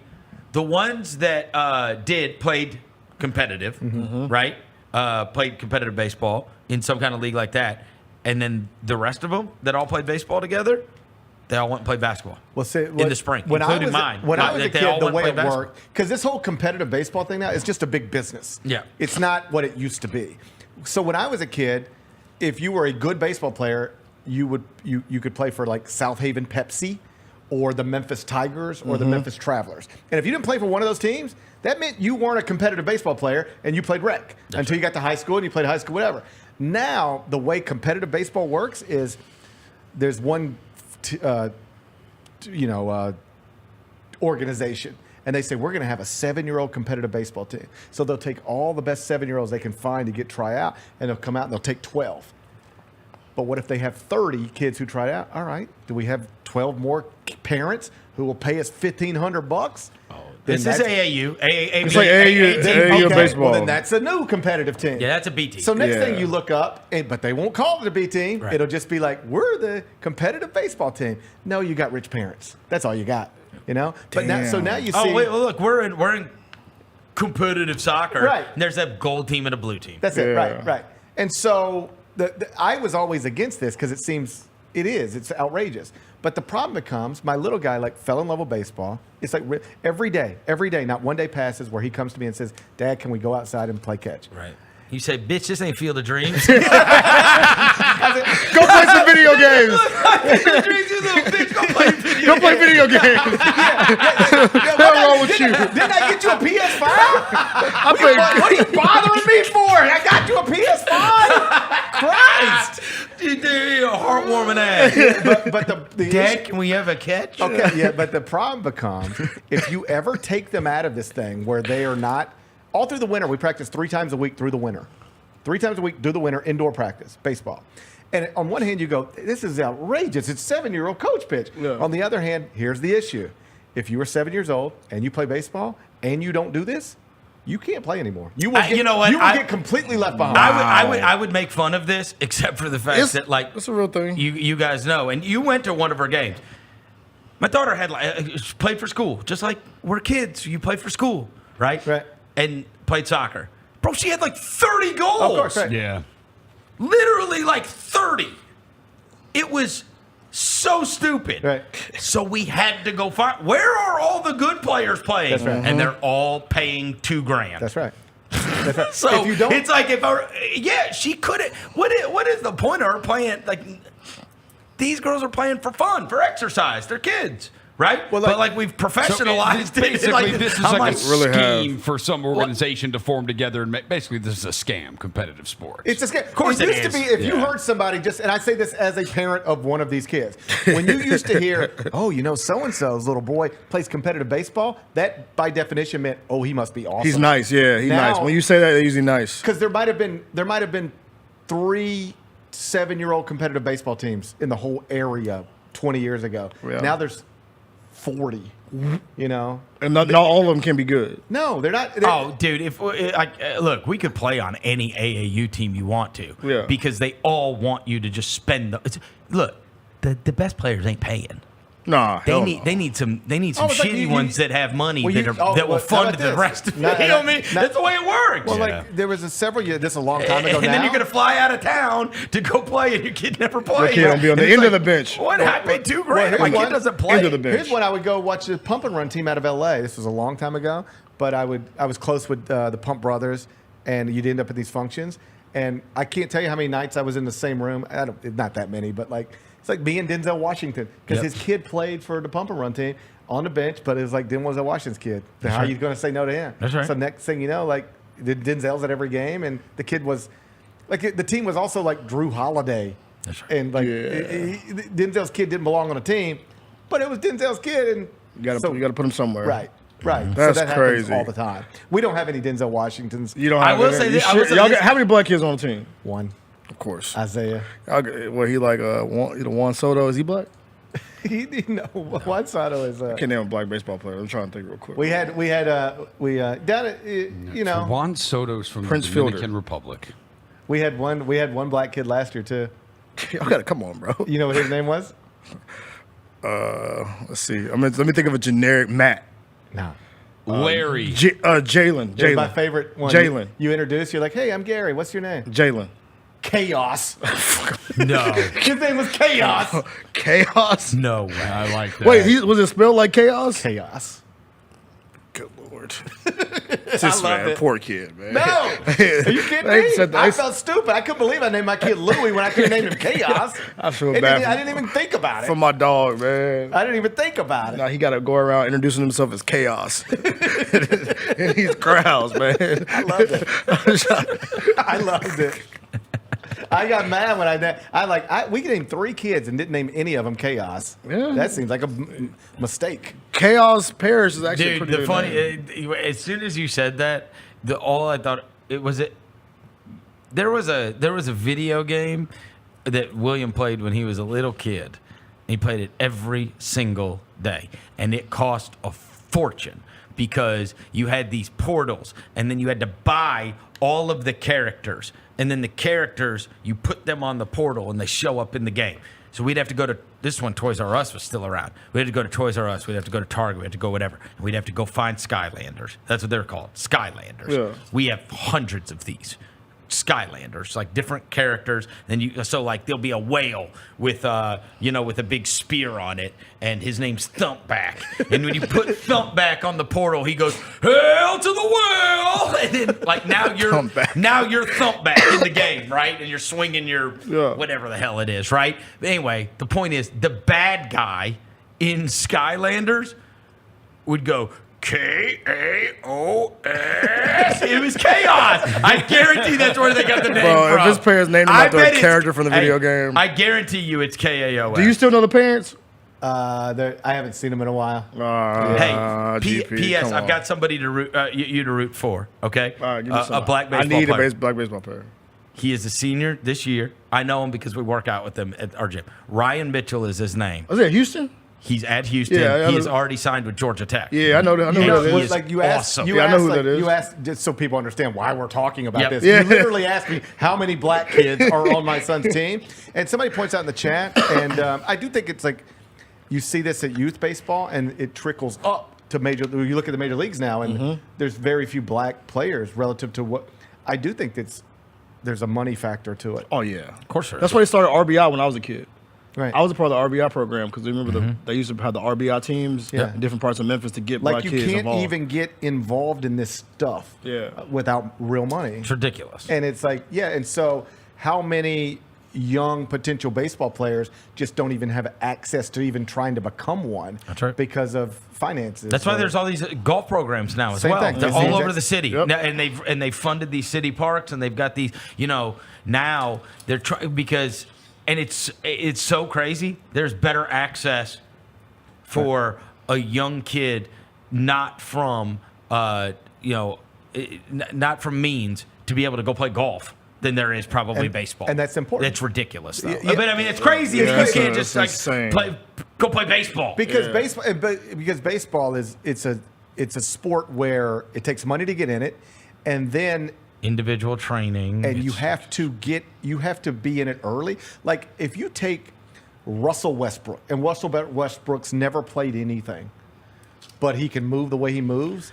I can take him at 15 years old and make him a football player. Of course. Just like that. Hell yeah. It doesn't matter what he was doing when he was 5, 9, 11. I could take him, put him on a 15-year-old football team. He's never played football. He'd be the best football player out there. Mm-hmm. You can't do that with baseball. No. You cannot start playing baseball when you're 12 or 15 or even 10, I don't think. No. If you're not in it early and in it consistently, there's no way to catch up. And this is just what you tell yourself every night for why you're having to spend this money and travel to Oxford. I just tried. For a 7-year-old. You're talking yourself into it. You're talking yourself into it. 7-year-old. I'll be completely honest with you. I have reached the point now where I do enjoy it. Do you yell at balls and strikes? Yeah, that's my question. Like, what kind of baseball? What kind of baseball dad are you? You don't even give him a. When Louis gets a hit, I don't say anything. I will walk to the dugout and I'll call him over and be like, "Hey, buddy, that was really good. Or I'm proud of you." I don't make a scene. I'm not loud. It's funny because Vernon and I will send videos back and forth of our kids doing great stuff in sports. And he be wilding. Yeah, he sounds like my wife. But every video is Kelly just go, "Run, Louis, run!" And you will never hear me. I will only cheer. Yeah. I will never yell at a ref or a coach. I've never yelled at anything about anything. You just be in that joint like this. Yeah, I'm the quietest baseball parent. Here's the truth. I was too. Baseball wise, the only time I yelled at William one day in the car over baseball because he went up there and what was it? I think he took a third strike, right. And then we got in the car and I was like, I will never come to a game again if you're not going to. If you're not, I've also never told my kid I'll never come to another game. You see, I said your ass makes me sit out here for 2.5 hours for you to not even swing the bat. Yeah, I've never said that either. Oh yeah, I'll jump his ass. No, I'm like, this is crazy. It's hot as hell too. I would never do that in front of people, Right. but when he would get in my car, because the only thing I've ever told them is I will always be your biggest fan. I'll always review. You have got to try as hard as you can. Right. That's all I care about. If you're not good enough, you're not good enough. Yeah. But if you don't give effort, I'm gonna lose my mind. Right. And so they always 90% of the time, but they're still kids, right? So sometimes they're just lazy, right? And honestly, I don't think he wanted to. I don't think he wanted to play. Right. Yeah.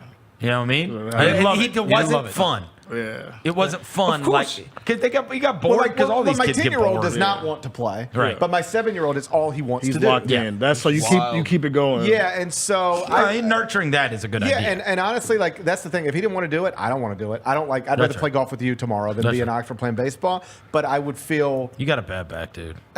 Getting better. Oh, it is Getting better. Bro, Although I GP swung with a last night, I hit around some balls us. last night, and I woke up this morning. I was a little sore, so I maybe taking it a little too fast.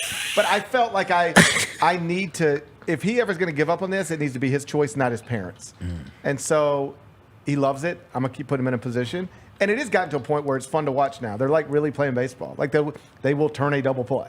You know, that type of stuff. Really? They turning 2 at age 7? Not often, but it has happened. Turn 2, little 6'4", 3. Little pitch, Like they're playing real baseball sometimes. And sometimes it looks like 7-year-olds. How much you spend on that bat? $300. Jesus. Got 2 of them. You kid 2 of them? Bro, a better 7-year-old does be not Barry need 2 Bonds. bats, bro. I'm sorry. He got a Wilson A2000 glove.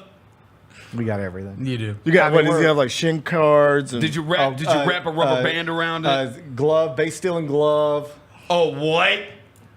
Base stealing glove. He puts his base stealing glove on. He just is saw that Ronald for? Acuna do it or something.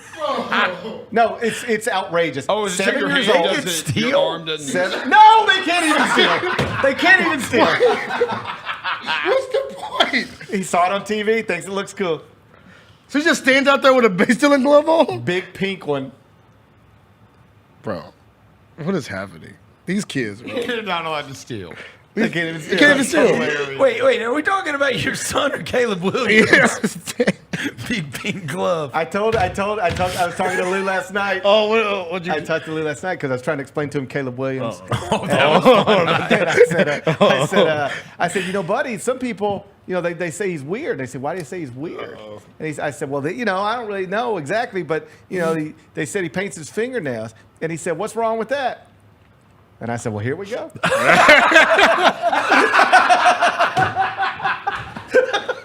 I guess it is. Here we go.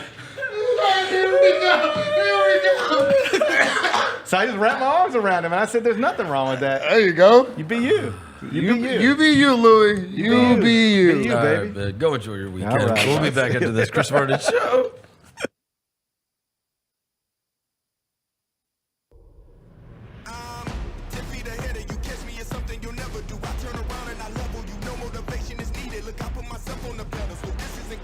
Take your fandom to the next level with the official Grizzlies app. Go all access and behind the scenes. It's got to be heavy defense. That's where it starts for us. Personalized to where you are and who you are. Get easy access to ticketing, the game day guide, and your own app customization right at your fingertips. Upgrade your experience and download the Grizzlies app today. Let's talk about MVPs.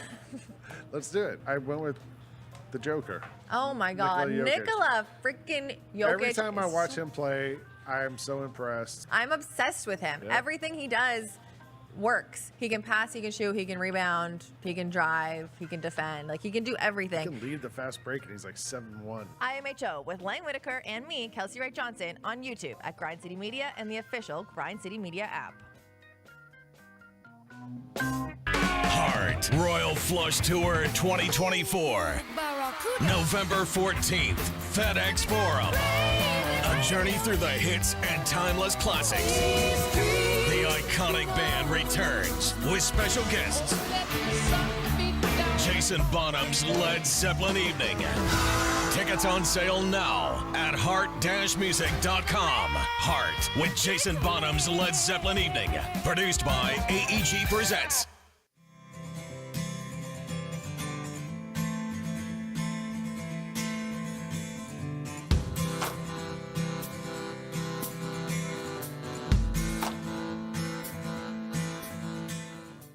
Today we have two very special guests on our program, introducing Lem and Lime. Hello. For Starry Lemon Lime Soda. Thanks for having us. What is Starry Lemon Lime Soda? It's a crisp, clear burst of lemon lime flavor, and it's caffeine-free. Between us, one of you must be a little more important to Starry than the other. Who is it? We're both important. So it could just as easily be Starry Lime Lemon Soda. No, that doesn't sound right. Oh, I like it. So you saying hip-hop could be hop-hip? Works for me. Starry Lemon Lime Soda. Starry hits different.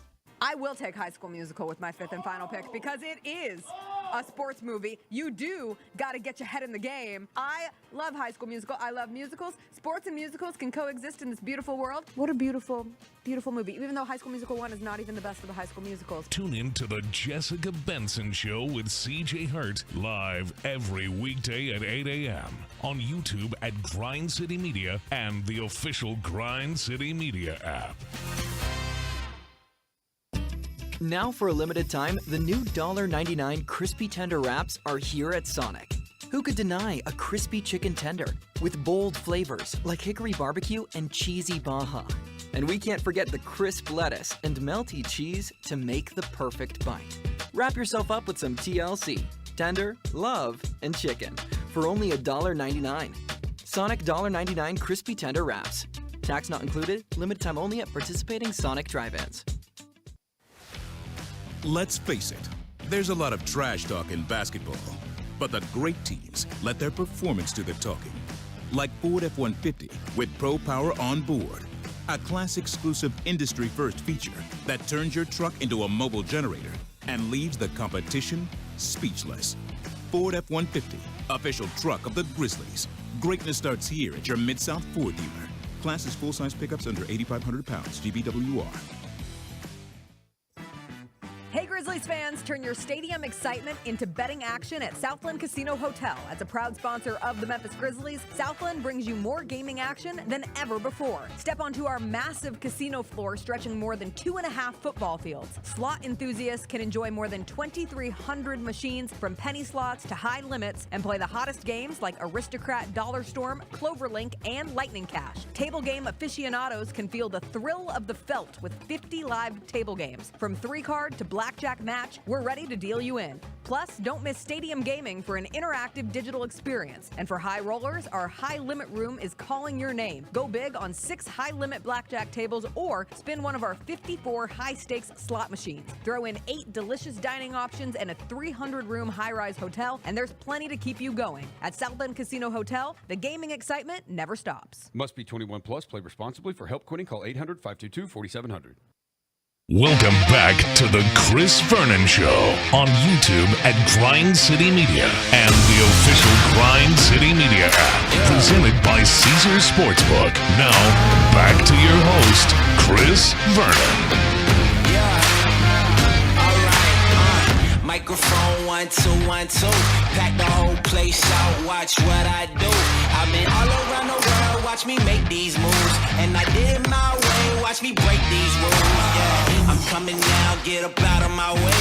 Oh, it's my time now. Better watch what you say. Trained all my life like every day. 'Cause it's game time now. Oh, and we don't play. Yeah. What you know about? You don't really know about. Tell me what you know about. What you really know about. What you know about, you don't really know about. Tell me what you know about. I've been going. All right, we're back. Chris Vernon Show. Went super long with Gary today. Caesar Sportsbook. That's where you can download it for free. You can use it legally in the state of Tennessee, and new users get up to $1,000 back as a bonus bet. If you lose your first wager, using the code GCM1000, GCM1000. Caesar Sportsbook. Games that we've got going on tonight. So we didn't really talk about the last night's games. Look, I recorded like a 2-hour mismatch with Kevin O'Connor last night. We go through literally every series. Big response by Orlando last night in their game. The home crowd showed up. Shout out to them. And then a big response by Philadelphia with the 50 bomb from Joel Embiid and the controversy to go along with it. And then, obviously, the Lakers' death. And let's just hope that they can lose over the weekend so that I don't have to stay up until midnight to record this crap on a regular basis. Regarding tonight. Do you have a guess? What the hell is on the lines? Hold on a second now. The 4:30 game? It's like a damn baseball game. What is going on? It's 4:30 Central. Yeah. Bucks Why? Pacers. It's not because of I don't know. it's not 'cause of the draft. Draft's on what? The draft starts at like 6 or 7 again. I Second have and third never rounds. heard of this in my life. Yeah, me either. Not on a weekday. 4:30 on Friday? Yeah, that's weird. I haven't either. Folks ain't even off work yet, bro. Is it like a TNT triple header? It's No, it's ESPN. ESPN, bro. It's ESPN game. So it will. Well, wait. Is ESPN not doing the draft? Because it says all the games are ESPN. That's what I'm saying. That's what I'm asking. Like, where's So the yeah, draft the at tonight? NFL draft will probably be on ESPN2 and ABC. I bet ABC does the draft tonight. Oh, it's wow. 4:30 Central Time too, bro. That's All right, I do not know the lines. I'm going to say Milwaukee, Indiana. So this is game 3. This is in Indiana. Halliburton said their crowd stinks, so it'll be lit. They're saying Middleton. Do we know on Middleton? Giannis obviously has been ruled out. Either way, I'd say Pacers like 4. Pacers 4. No. Higher. 5.5. He's still questionable for right now, by the way. Oh, then that means Middleton's 6.5. It's 6.5 across the board. All right.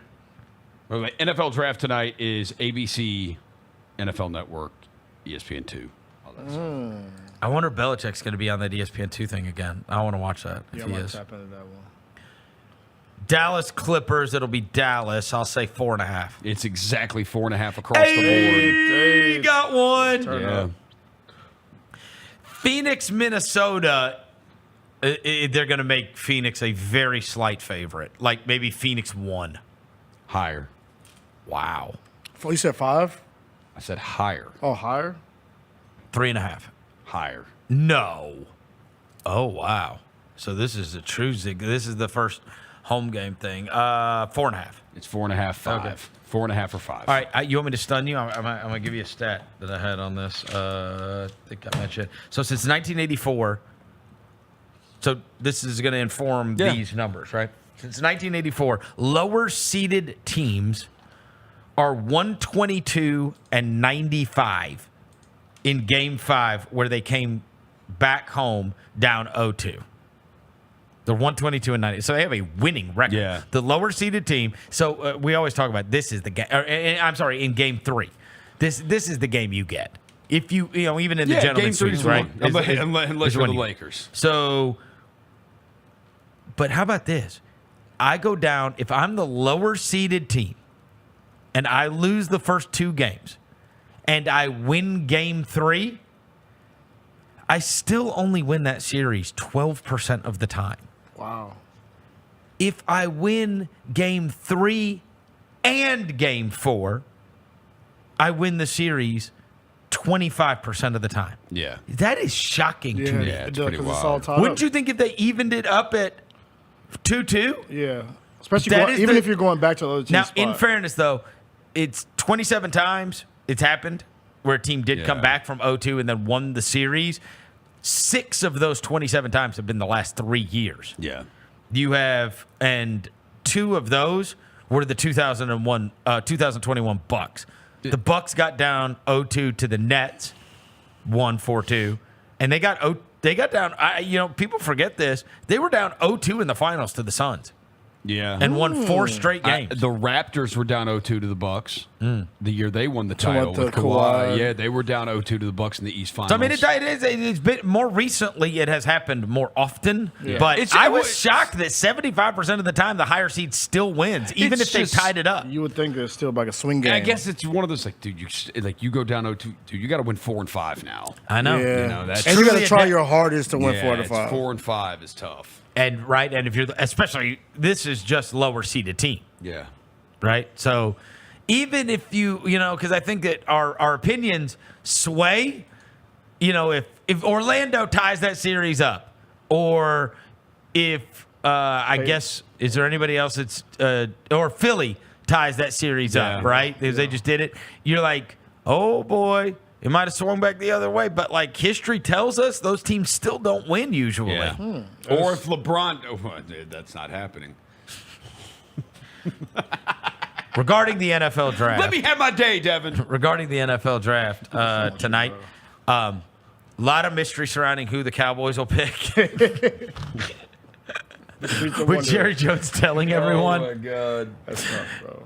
Dude, the only thing now I'm going to watch is like, can he really make it to 56? Right. He's got to make it 24 picks. Or you're going to have to trade up to go get him. Have to trade up. You have to trade up to go Oh, I'm get sure him. Stephen Jones has been on the phone all day. Yeah. Like, my damn Jesus dad Christ. will not shut his mouth. So Somebody's can you gonna be please trade us? So what? It's 32. So yeah, tonight's going to start. And they're going to announce the Cowboys have traded for the 33rd overall pick, and the Cowboys have the first pick in the second round. Regarding the mock drafts, everybody was mad the white corner didn't go in the first round. So look, I've pulled up ESPN's round 2 mock. 33rd pick, the Buffalo Bills select Cooper DeJean. The cornerback? I swear to God. Yeah, the guy from Iowa. They said the Toledo kid could be like a #1 guy, bro. That kid that got picked by the Eagles. Yeah, They said he could be amazing. That's what's his name. That's what's his name's favorite player in the draft. Who? Micah. Oh, Parsons? I sent you that thing last Oh, night. yeah. He was disgusted. He was so mad. So there's He's like, oh, my favorite player. He's like, I don't. The Eagles just keep getting lucky. I thought was interesting That's with tough. last night with the draft thing when they talked about him is Saban was talking about, and he admitted it. He goes, "We tried to get this kid in the transfer he tried to portal." get him the transfer portal. Admitted it. So he was like our #1 guy. We tried to get in the portal. He goes, but you always have those concerns because the MAC is not known for your speed. So, like, how is he going to do when he goes up against bigger competition? He's like, but he was like our top target to get out of the transfer portal, and he wanted to stay at Toledo. He's like, and then he got to the Senior Bowl, and he went up against the very best receivers, and he was awesome. So you got to watch out for one name I'm going to give you for the weekend to keep an eye on, because I fell down that Steve Smith wormhole. Yeah. And Steve Smith, famously said Cooper Kupp was the best receiver out of that draft, and and everybody trashed him. And he stamped Roses guy last night. He did. Oh, he did. Steve Smith. But I watched the video, and so I've had this in my mind ever since. The steal of the draft. Okay. According to Lad Steve Smith. No. Oh. Okay. It's Malachi Corley, the wide receiver from Western Kentucky. Malachi Corley. They give him a lot of Debo comps. All right, so now I'm scrolling down through this ESPN mock draft. With the 44th pick, as a Josh Jacobs replacement, the Las Vegas Raiders select Jonathan Brooks, running back Texas. Come on, bro. Come on,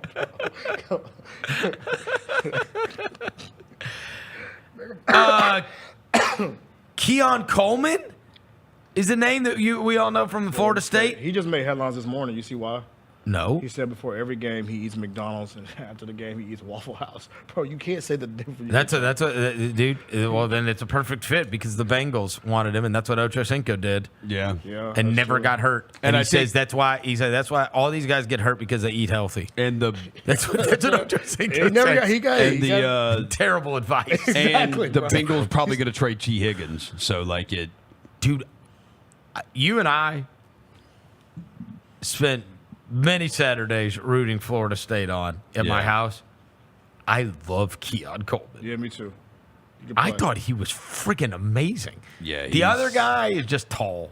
Yeah, Johnny Wilson. Yeah, but Keon Coleman is friggin' awesome. Yeah. What was was it Clemson? Clemson. Oh my God. I screamed Keon. I was running around my house yelling Keon's name. Yeah. So Keon Coleman, that's my heart. Yeah. I love him. Two hot and spicy cheese with extra mayo, a medium God. fry, and an Oreo McFlurry, and a 10-piece nugget. A McFlurry? Wait, where's... That's his McDonald's order. I want to know what McDonald's that is. Oh, which is Because the ice cream machine's got to work for you to get the McFlurry. Tallahassee, bro. You got the plug. Man. I wonder if that's still going on with the ice cream machine. Yes. I never go to McDonald's. Yes, the answer is I yes. almost want to run through one just to see. Just to see.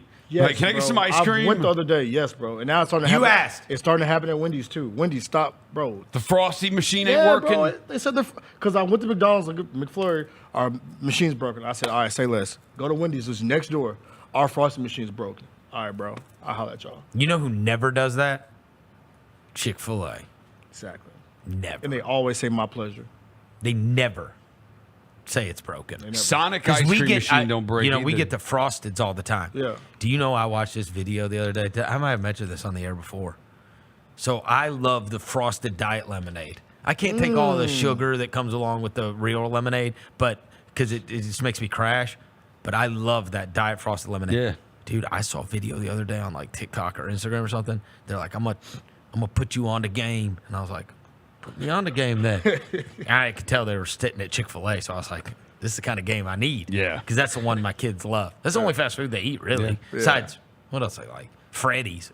And they love friggin' Jimmy John's. Jimmy John's is love good. it. Jimmy John's They is love good. the bread. Jimmy John's Bread's is fire. good. Yeah, Jimmy John's is good. We had got Jimmy good John's burgers. yesterday. So anyways, the damn video, I have not tested this yet. So you know how I get the frosted lemonade or whatever, and I love it. It's like that ice dream, and then they whip it up with the lemonade. It's amazing. Okay, amazing. They say you could do it with any.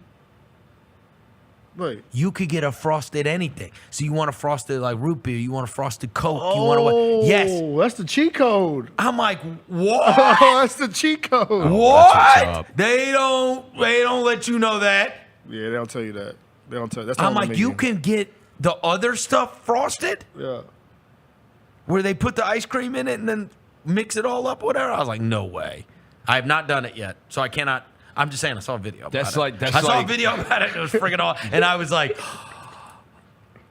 open the door. That's like my buddy. That's like our buddy Brad P. When he told me change the game at Little Caesars, he said, you can get them to make you a pizza with crazy bread as the crust. No. Yeah, he said they will do it. Damn. I was like, that's dangerous. That's a heart attack. That It's place a heart gives, attack. I don't know what they got in their sauce that gives me It such does. heartburn. That's why I can't Little even- Caesars? Oh my God, I can't even. I'm immobilized. I can't get the hot and ready. Dude, 'Cause it kills I me. just take one of them whole, carafes of Tums and just, Yeah. Smash. and it doesn't satiate it. I'm like, what do y'all have in here? You eat half a slice of pizza, Tums. Yes. Other half, Tums. Can't do it. Yeah. I can't do it. Yeah. But man, I'm so excited. We got this NFL. Now the NFL draft was so entertaining in the first round. I just like having it on, even if I'm messing with my phone, doing other stuff. I love hearing them talk about all these players. Yes. And now I've got to check out these alternate broadcasts that are going on with this. And now I have something to really pay attention to. Did Jerry really ruin the draft and our future running back? That'd be He so won't talk damn so funny. It'd be so funny. And see if our boy gets picked up, bro. How? Blake Watson? Yeah. It's what, rounds 2 and 3 tonight? Yeah. Or is it just rounds? It's rounds 2 and 3. Is he projected to be drafted? He's projected like a fourth He is? round. Fourth, fifth, rounder, something like that. Yeah. Running back you. You're damn right we are. Yeah. Is anybody else from Memphis I projected? saw I ran into Silverfield yesterday. He was here. What? Wait, what? Yeah, he did something with. They recorded something with Jessica and CJ, and I talked to him. It was after we did Odds Couple, and he was up here. I said, "Hey." For how long? It was after Odds Couple, so it was You like talked to him about football? In the afternoon. Yeah, I said, you think he's good? He's like, I just want him to get drafted. So I just want him to get drafted. You know, I saw him at our last home game.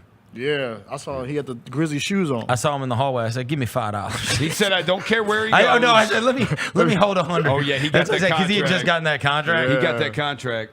Yeah, we gotta get him up here. He Let said, me hold 100. Yeah, he said, "I just want him to get drafted. I don't care where he goes. I just want him to get drafted." He's like, "He's a great kid." He's like, "He's legit a great kid." He's like, and he does what NFL teams like running backs to do. He can run the ball and he can catch the ball out of the backfield. He's good. We gotta get him Like, up here. They should have given him the ball And more. he's I thought. fast. Me too. Yeah. Hey, so you're not going this weekend, are you? EYBL? I don't know. I doubt it. It's my wife's birthday. Oh, so yeah, you ain't gonna be I don't think I could say. Hey, Rosie, you ain't got shit going. Go ahead and pull up. It's NFL draft weekend. Bro, you ain't finna watch the third or fourth rounds of the NFL draft. Cooper Flagg brought me out last year. Yeah. AJ DeBanster would be the one I I would wanna go wa- out of my way to go see. That's the one I want to watch. I'm going to dinner tomorrow night though, and that's like at 5 o'clock, so I Yeah. can't tomorrow night. Maybe if he plays on Sunday, I might go over there. Okay. Yeah, this tomorrow. DeBanster is the one I would go out of my way to go watch because I will tell you, 2 years ago, someone told me the next thing is DeBansta. He's the one. That's the one I want to watch. Yeah. Tomorrow He's at going 5 to o'clock be versus Team like Thad. the NBA superstar. Like, they had already pegged him as that. I was like, damn. They're like, he's the one. Okay. I was like, all right. If not, I'll send y'all videos of DeBansta because I'll be there tomorrow. I'll go early. Oh, it'll be awesome, too. Yeah, watch Kyle. It's fun. Kyle and Anthony play. I loved going to all those games last year. Yeah, it's fun to just bounce around. Yes. See people in the basketball world, top it up. Tons of people. See if any Grizzlies And will that be there. facility's nice, too. They do a good job with it. Shout out Antonio, bro. Yeah. Shout out to our guy Antonio who runs that whole operation. But they did a really good job with it last year. I might be able to pop over there. Okay. Yeah, let me know. I'll be there All right. tomorrow. Everybody have a wonderful and safe weekend. Thanks to Gary Parrish. Thanks to John Rose across the glass. Thanks to Devin Walker. Thanks to Jalen back in the studio. We will be back on Monday. Until then, we gone.